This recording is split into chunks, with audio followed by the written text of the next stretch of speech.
주일 오후에 우리가 사도행전 말씀을 함께 묵상하고 있죠. 바울 사도가 1, 2, 3차 전도 여행을 무사히 마치고 이제 가이사라에 도착을 했습니다. 가이사라는 옛날 우리로 치면 제물포항쯤 되는 것이죠. 가이사라 항구에 들어와서 이제 빌립 집사님의 집에서 여독을 풀었죠. 지난 시간에 우리가 보았을 때 이 집에 있는데 아가보라는 선지자가 와서, 기억나시죠? 바울의 허리띠를 끌어다가 수족을 메고 띠주인이 이렇게 예루살렘에 올라가서 결박당하고 넘겨지게 됩니다. 성령께서 말씀하셨습니다.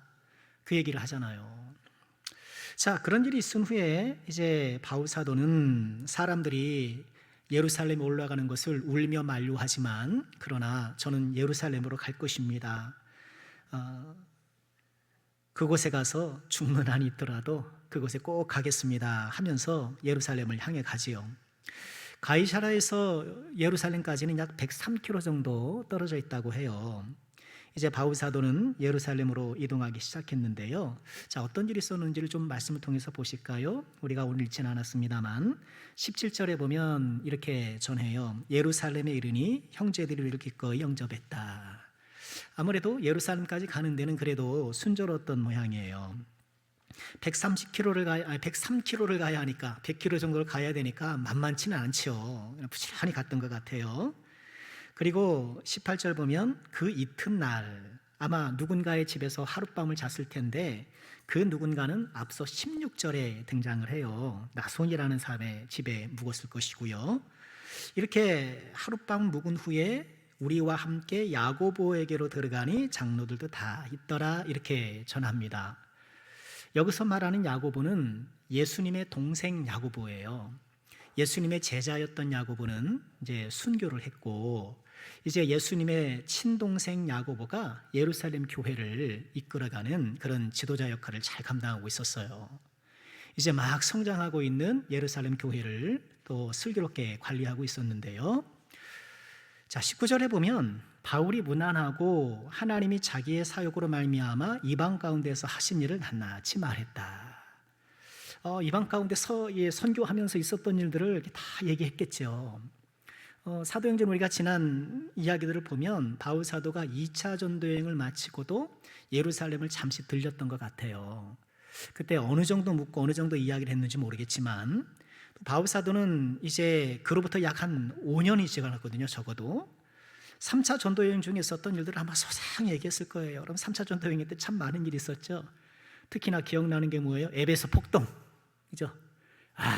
크도다, 에베소 사람이 아데미여 하면서 막 뭐 집회를 열고 뭐 난리가 났었잖아요. 그 외에 참 많은 일이 있었는데, 그 모든 일들 가운데에 하나님께서 어떻게 역사하셨는가, 어떻게 이방의 많은 백성들을 구원하셨는가, 그 이야기를 상세히 전했죠. 20절 보실까요? 그들이 듣고 하나님께 영광을 돌리고 하나님께 영광을 돌렸다. 너무 감사한 일 아니겠습니까? 먼 곳에서 예수를 믿고 이방인들이 돌아오고 하나님께서 역사하신다는 얘기를 들으니 너무너무 기쁜 것이죠. 그런데요, 이 야고보와 예루살렘의 장로들은 좀 걱정이 하나 있었어요. 자, 그 걱정을 이제 얘기를 하는데 20절 중간에 보시면 이르되 형제여, 그대도 보는 바에 유대인 중에 믿는 자 수만 명이 있다. 지금 예루살렘이니까 뭐 이스라엘 유대인 사람들이 많을 것 아닙니까? 그 가운데 이제 예수님을 믿기로 결단하고 교회 안으로 들어온 사람들이 수만 명이나 된다는 거예요. 엄청 많다는 얘기죠. 그런데 어때요? 다 율법의 열성을 가진 자라.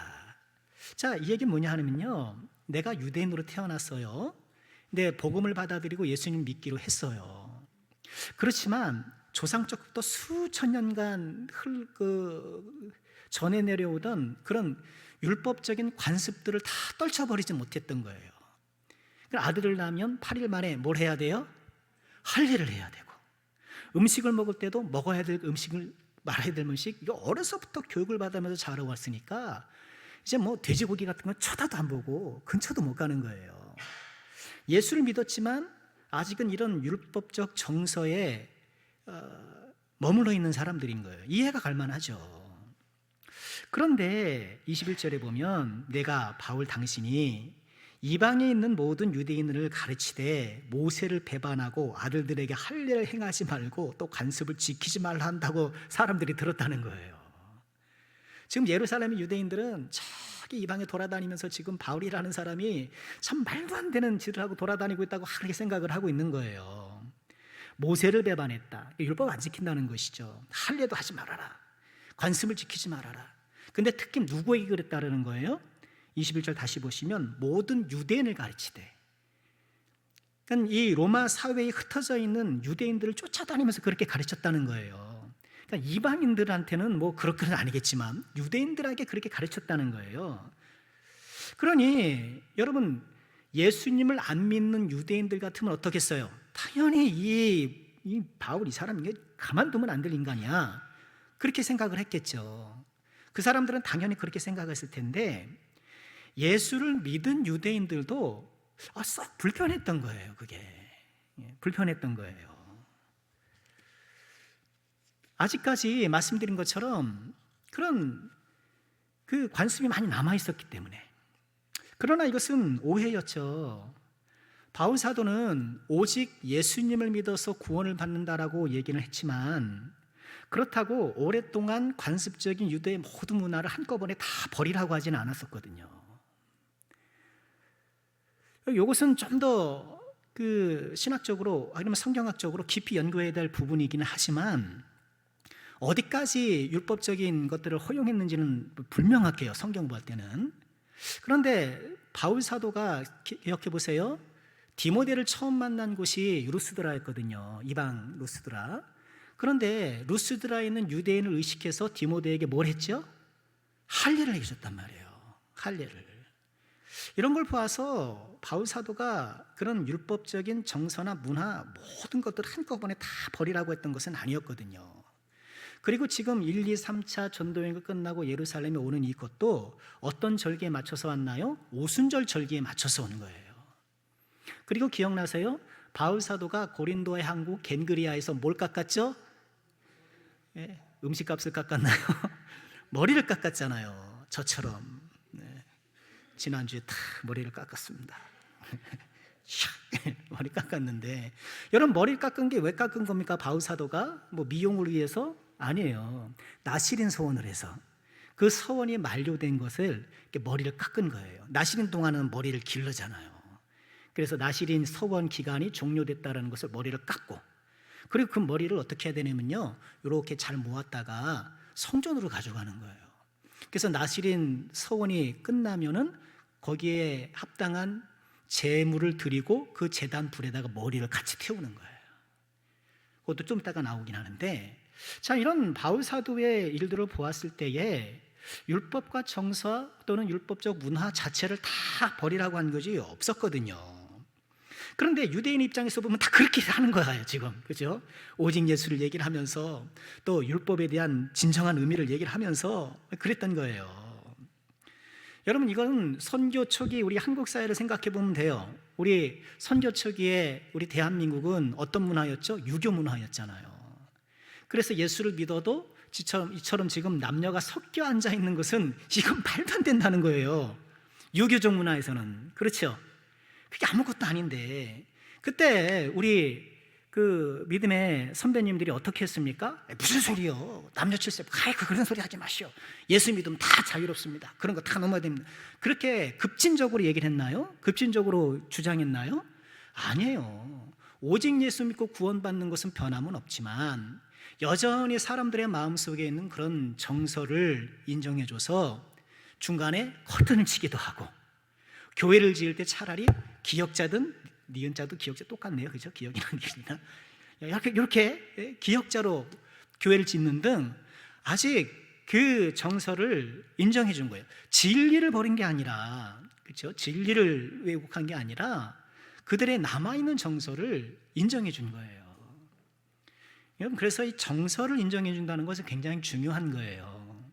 그러나 그러니까 우리 중에 어떤 정서가 있을 수 있어요? 예를 들면 이제 젊은 척의 찬양, 굉장히 급진적인 찬양할 때는 어떤 외모나 이런 거에 신경을 안 쓰잖아요. 그렇죠? 외국 찬양 보면 막 이렇게 뭐 이런 피어싱 같은 것도 하고 막 머리 기르고 이게 세상 가수인지 뭐 찬양 가수인지를 모를 만큼 그렇게 하는 경우가 간혹 있단 말이에요. 그러니까 그런 걸 보면은 우리 기존에 우리의 보통의 정서를 같으면 어떻게 찬양하는 사람이 복장 열을 수 있어?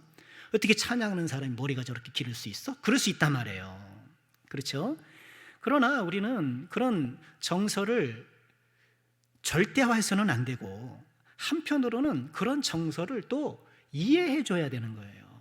아, 나는 자유롭습니다. 나는 찬양하는데요. 뭐 하나님만 찬양합니다. 하나님만 바라봅니다 하면서 그것을 바라보는 사람들의 정서를 이해하지 못하면 안 되는 거예요. 여러분, 제가 주일날 왜 꼬박꼬박 양복을 입겠습니까? 그렇죠? 아니, 제가 티셔츠 입은 단들 제가 무슨 뭐 진리를 얘기를 안 하겠습니까? 뭐 안 하겠습니까? 왜 양복을 입고 이렇게 정장을 차려입고 예배를 드리겠습니까? 그 정서를 인정해 주는 거예요. 그렇죠? 뭐 괜찮으시면 다음 주부터 제가 좀 편하게 입고 괜찮으시면 그냥 뭐 반바지 입고 더울 때는 뭐 그렇게 할까요? 네. 정서는 중요한 거예요. 그 정서를 인정해 줘야 돼요. 그러나 한편으로는 정서를 절대화해서도 안 돼요. 이 균형을 맞춰야 돼요. 정서를 절대하는 건 뭐냐 하면 본인의 그런 정서가 있으니 다 거부하는 거예요. 여러분, 우리 교단에는 여기 십자가가 있어요, 없어요?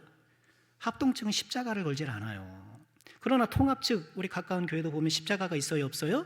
있어요. 왜 그럽니까? 십자가가 자칫 그 십자가라는 형상이 어떤 그 형상을 주목하게 하는 우상숭배적 위험 요소가 있을 수 있다 해서 우리는 그거를 걸지 않는 거예요, 우리 교단은. 여러분, 그러면 그거 십자가를 거는 고단은 다 가짜입니까?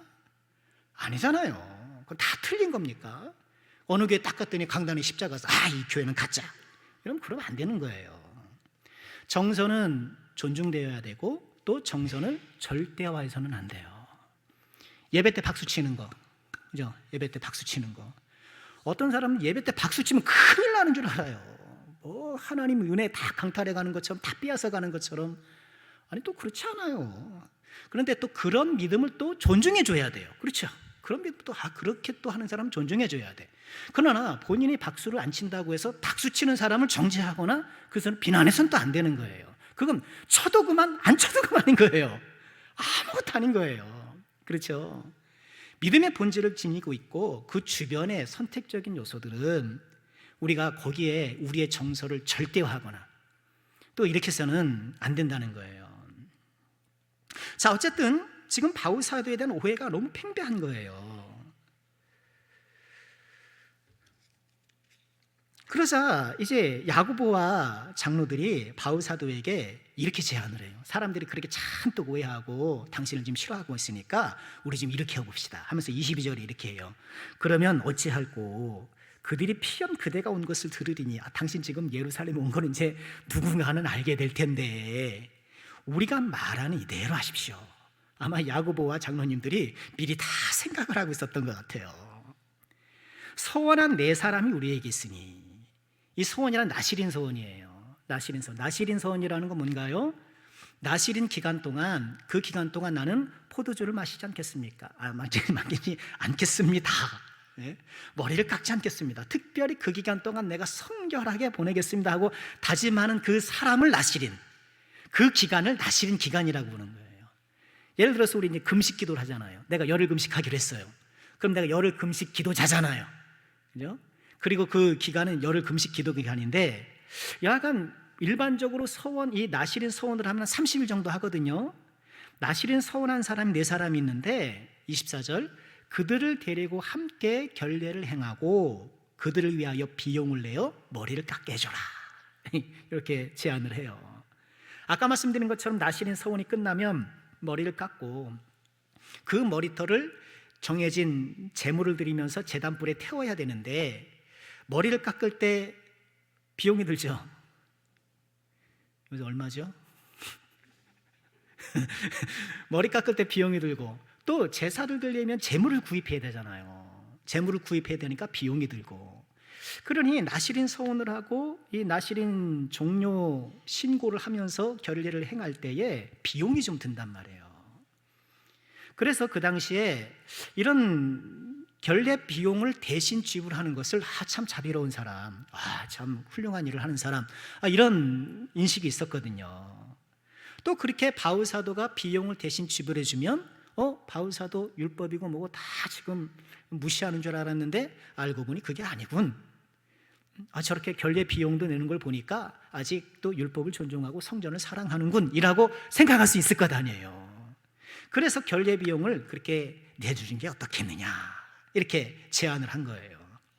야고보와 장로님들이 아주 지혜롭잖아요.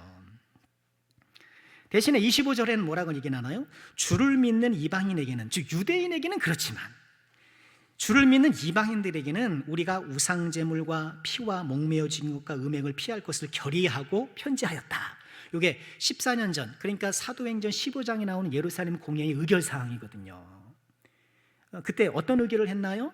이제 이방의 복음을 전했는데 그럼 이방 사람들도 율법을 지켜야 되나? 할례를 받아야 되나? 뭐 이런 논쟁들이 있었단 말이에요. 그럴 때 사도들과 이 교회 공동체가 모여서 이방인들은 그렇게 하지 맙시다. 이방인들은 왜 그렇게 무거운 짐을 지웁니까? 이 4가지 정도만 합시다. 우상제물, 피와 목매어 죽인 것, 음행을 피하도록 그렇게 편지 써주고 이런 것들을 최소한의 지침으로만 지키도록 합시다. 그렇게 결의했던 거예요. 14년 전에 그 결의를 다시 한번 이야기를 하면서 지금 이 모든 논란과 이 모든 것들이 유대인 이방인에 대한 것 때문에 이러는 것이지 이방인 그리스도인 때문에 그런 것은 아니다라는 것을 분명히 해준 거예요. 자, 그래서 26일 이튿날 바울이 이 사람들을 데리고 그들과 함께 결례를 행하고 성전에 들어가서 각 사람을 위하여 제사 드릴 때까지의 결례 기간이 만기된 것을 신고합니다. 이게 절차에 따라서 바울 사도가 비용을 지불하고 머리 깎는 비용도 내고 제사비용도 내고 하면서 이 7일, 아마 7일 동안 그랬던 것 같아요. 자, 그런데 뜻대로 돌아가지 않았어요. 일이 뜻대로 돌아가지 않아요. 27절에 보면 그 일회가 거의 다 차가네. 아니 결례를 하면서 이제 7일이 다 차가는데 아시아로부터 온 유대인들이 성전에서 바울을 본 거예요. 여기서 말하는 아시아는 어딜까요? 아시아의 주요 도시는 무슨 소예요? 에베소가 수도예요. 아마 거기서 왔던 사람이었던 것 같아요. 에베소에서 바울을 봤는데 저 인간 좀 이상한 얘기를 하네 막 그렇게 바울을 눈여겨봤는데 예루살렘에 왔더니 바울이 떡 있는 거예요. 네? 딱 알아보고는 여보시오 이 사람이 바울입니다 하면서 무리를 충동했어요. 그걸 다 붙들고 28절에 보면 외치되 이스라엘 사람들아 와서 도우십시오. 여러분 저를 좀 도와주십시오. 이 사람이 각처에서 우리 백성과 율법과 이 곧 즉 성전을 비방해서 사람을 가르치는 아주 못된 사람입니다. 아니 그랬던 사람이 이제는 헬라인을 데리고 성전에 들어가서 이 성전을 더럽히고 있습니다 그러는 거예요. 자, 요 끝에 문장 헬라인을 데리고 성전에 들어가서 이 거룩한 곳을 더럽혔다, 이거는 완전한 착각이에요. 그 착각의 이유를 이어지는 말씀에서 얘기를 해요. 29절 볼까요? 이는 그들이 전에 에베소 사람 드로비모가 바울과 함께 시내에 있음을 보고 바울이 그를 성전에 데리고 들어간 줄 생각했다라는 거예요. 이 드로비모라는 사람이 이제 그 이방에서부터 바울 사도가 함께 예루살렘까지 동행한 사람인데 아마 바울 사도와 이 드로비모가 이제 시내를 이렇게 같이 다녔던 모양이에요. 아니 시내 같이 다니는 거에 무슨 문제겠습니까만, 물론 전통적인 유대인 입장에서 보면 이방인과 이렇게 같이 붙어 다니는 것 자체가 이게 별로 좋지 않은 거거든요. 그런데 시장에서 바울이 이 드로비모랑 딱 있는 것을 보고 성전에서 바울이 있는 것을 딱 본 다음에 이 성전에도 드로비모를 같이 데려갔다라고 착각하고 있는 거예요. 완전히 거기서 막 화가 난 거예요.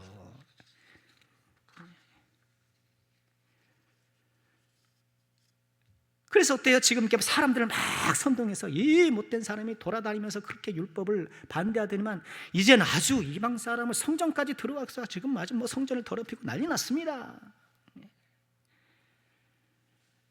여러분 성전에는 아시는 것처럼 바깥으로 이방인의 뜰이 있잖아요. 성전이 이렇게 있으면 쭉 넓혀진 뜰이 바깥뜰이 이방인의 뜰이에요.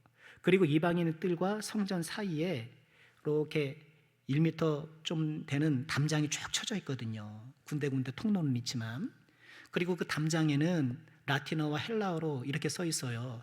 이곳을 넘어오는 자의 죽음은 본인 책임입니다. 이런 취지의 이 내용이 써 있단 말이에요. 그래서 이방인들은 그 담장까지밖에 못 가는 거예요. 근데 아마 성전 안쪽에서 바울 사도가 이렇게 나오는 걸 보고 이거 완전히 이방인을 데리고 이방인들 넘어서 이스라엘 뜰로 들어가 성전 안으로 들어가고 아주 그랬다고 막 오해를 했던 거예요. 그랬더니 어때요? 30절 볼까요? 온 성이 소동하여 백성이 달려와 모여 바울을 잡아 성전 밖으로 끌고 가니 문들이 곧 닫혔다. 이제 사람들이 성전을 더럽혀 막 가서 상상해 가시죠? 그림이 그려지시죠? 막 바울 사도를 끄집어내고 그냥 막 가는 거예요. 뭐 하러요? 지금 끌고 가서 뭐 하려고 그래요? 죽이려고 하는 거예요. 끌고 가서 죽이려고. 그런데 이렇게 끌고 가서 죽이려고 하는데 혹시 사람들이 너무 격분해서 그 근처에서 죽게 되면 성전이 더럽혀지잖아요. 그러니까 문을 빨리 닫은 거예요. 혹시 사람들이 성전으로 들어오지 못하도록, 혹은 피가 튀거나 이러면 안 되니까 탁 문을 닫아버린 거예요. 31절 볼까요? 그들이 그를 죽이려 할 때 막 죽이려는 거예요. 온 예루살렘이 요란하는 소문이 군대의 천부장에게 들렸다. 이게 당스러운 일은 그거예요. 지금 성전 경내에서, 우리 지금 교회 앞마당에서 앞마당에서 바울 사도 죽이려고 막 그러는데, 이 성전 경내 북서쪽에 군대 시설이 있었거든요. 안토니아 요새라고 거기 시설이 있었어요. 로마 군인들이 거기에 거주했던 거예요. 성전에 유대인들이 자주 모이잖아요. 절기도 많고. 유대인들은 워낙에 민족주의가 강하잖아요. 유대인들이 많이 모이는 것이 이 지배하는 로마 입장에서는 이게 좀 경계할 만한 일이거든요. 그러니 그 안토니아 요새 좀 높은 곳에서 층층대로 올라가는데, 높은 곳에서 이 성전 경내를 내려보도록 되어 있거든요. 근데 갑자기 막 난리가 난 거예요. 그래서 어떻게 해요? 천부장이 그 보고를 듣고 어떻게 해요? 32절 보니까 그가 급히 군인들과 백부장을 거느리고 왔다. 천부장 직접 온 거예요. 백부장 보고 야 가서 확인해봐, 이게 아니고요. 그만큼 지금 이 소란이 커졌다라는 이야기인 것이죠. 그래서 이 로마 천부장과 군인들과 백부장들이 탁 내려가니까 그 제사 어때요? 33절을 보니까, 이 32절 하반절을 보니까 군인들을 보고 바울 치기를 그치니라. 올 때까지 막 바울을 때렸던 거예요. 죽일 듯이 때렸던 거예요. 그걸 천부장이 가서 뜯어말리고, 33절 천부장이 가까이 가서 바울을 잡아 두세 사슬로 결박하라. 뭔가 좀 잘못한 인간인 건 틀림없어 보이니까 우선 결박해서 격리시켜라. 그러면서 사람들에게 물어보는 거예요. 또 이 사람이 누군데? 무슨 일을 했는데? 물어보는 거예요.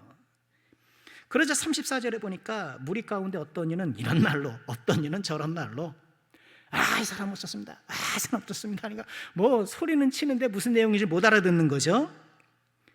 천부장이 소동으로 말미암아 진상을 알 수 없어 그를 영내로 데려가라 명하니라. 35절 보실까요? 바울이 층대에 이를 때, 이제 안토니아 요새를 이제 우선 바울 사도를 격리시켜서 이렇게 좀 데리고 올라가는 거예요. 층대에 이를 때에 무리의 폭행으로 말미암아 군사들에게 들려갔다. 지금 혼절할 만큼 얻어맞은 것 같아요. 그래서 군인들이 이제 들쳐매고 그리고 이제 영내로 올라간 거예요. 그러자 백성의 무리가 그를 없이하고자 외치며 날아가고 있었다. 이런 긴박한 상황의 연속이었던 것이죠. 아이고 참. 아이고 참. 자, 오늘 한 두 구절만 간단하게 묵상하고 말씀 마치려고 하는데요. 우리 30절에 이런 말씀 있잖아요. 온 성이 소동해서 백성이 달려와 바울을 잡아 성전 밖으로 끌어내고 문은 닫히고. 여러분, 이 바울 사도를 끌어내고 성전의 문을 닫았다는 건, 이것을 성경학자들은 매우 상징적인 사건으로 봐요. 즉 성전을 위시한 율법을 신동하는 유대인들이 이제 바울이 상징하는 바 복음을 철저히 거부하고 문을 닫았다. 성전이 더 이상 복음에 대해 용인하지 않고 문을 닫았다. 이로 인해 성전은 그 멸망에, 예고된 멸망을 향해 나아갔다. 이렇게 봐요. 복음을 끌어내고 문을 닫아버리는 거. 주님의 말씀을 쫓아내고 문을 닫아버리고 나의 어떤 문화, 나의 어떤 생각, 나의 어떤 것들을 고수하려고 하는 것. 이처럼 복음을 내쫓고 문을 굳게 닫는 것은 여러분 부분적으로 저와 여러분에게도 있을 수 있는 일이 아닐까요? 상황에 따라서 복음을 몰아내고 하나님의 말씀을 쫓아내고 내 방식대로 할 거야, 문을 딱 닫아버리고 내 방식대로 할 거야 라고 말은 안 하는데 이미 그렇게 내가 훈련된 성향이어서 나도 모르게 문을 닫아버리는 거예요. 어떤 말씀보다는 관습, 어떤 말씀보다는 어떤 나의 어떤 감정, 이런 것들로 말씀을 쫓아내고 문을 닫아버리는 이런 일들이 우리에게 있지는 않는가, 우리가 한번 돌아봐야 되겠고요. 또 오늘 말씀을 통해서 우리가 또 교훈 삼아야 할 것은 지금 이 바울 사도를 알아봤던 그 사람 기억나시죠? 바울 사도를 알아봤던 그 사람이 뭐라고 외쳤습니까? 헬라인을 성전으로 데리고 가서 성전을 더럽혔다, 사람들을 선동하는데 그게 사실이에요, 아니에요? 사실이 아니었잖아요.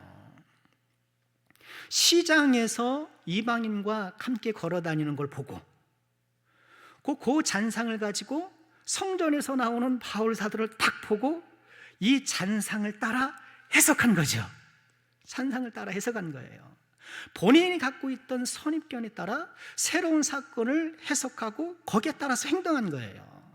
여러분 이런 것들을 확증 편향이라 그러잖아요. 또는 프레이밍이라 그러잖아요. 딱 아주 전형적인 거예요. 내가 갖고 있던 어떤 선입견과 이전의 정보와 프레이밍으로 새로운 것을 보면서 이 프레이밍에 맞는 그 요소들만 빼서 해석하는 거예요. 여러분 이거 왜 중요하냐 하면 저는 말씀을 보면서 우리 대한민국이 계속 이런 죄송합니다, 이런 짓들을 하잖아요. 정치인들이 이런 짓들을 한단 말이에요. 계속 상대 진영에 대해서 프레이밍을 하는 거예요. 프레이밍을 다 하고 프레이밍을 다 하고 그래서 계속 그렇게 보도록 유도하잖아요. 우리 예수 믿는 사람들은 정말 이런 걸 조심해야 돼요. 조심해서 나에게 주어진 어떤 정치적 프레이밍이 다른 것들을 보는 이런 비뚤어진 시선이 되지 않도록 우리는 참 기독교인, 우리 하나님 믿는 사람이라면, 예수 믿는 사람이라면 완벽할 수는 없겠으나 시선에 중립성을 지키고, 그렇죠? 사태를 올바로 보도록 노력을 해야 되잖아요. 이게 너무너무 중요한 일이에요. 아브라함 메슬로우라는 심리학자가 그런 말을 했대요. 망치만 있으면 모든 것이 모처럼 보인다. 이건 너무 알기 쉬운 말이잖아요. 망치만 있으면 모든 게 못으로 보인다는 거예요. 참 우리 대한민국이 참 위기해요. 왜 그렇게 막 서로를 막 비난하고 이렇게 되는지 몰라요. 어찌됐든 좀 새로운 대통령이 오면 이게 새로운 대통령이 누가 되든 이게 쉽사리 해결될 일은 아니라고 봐요. 너무너무 깊어와요. 그러나 우리 기독교인들이 중심을 잡고 진리를 바라보고 또 무엇이 옳은지 명확하게 판단하고 망치 따라서 다 못으로 보이면 안 되잖아요. 다 못으로 보면 안 되고 선입견과 이런 프레이밍에 사로잡히지 않고 사실을 바라보고 또 의미로 올바로 간파할 수 있는 이런 시선이 우리에게 참 중요하죠.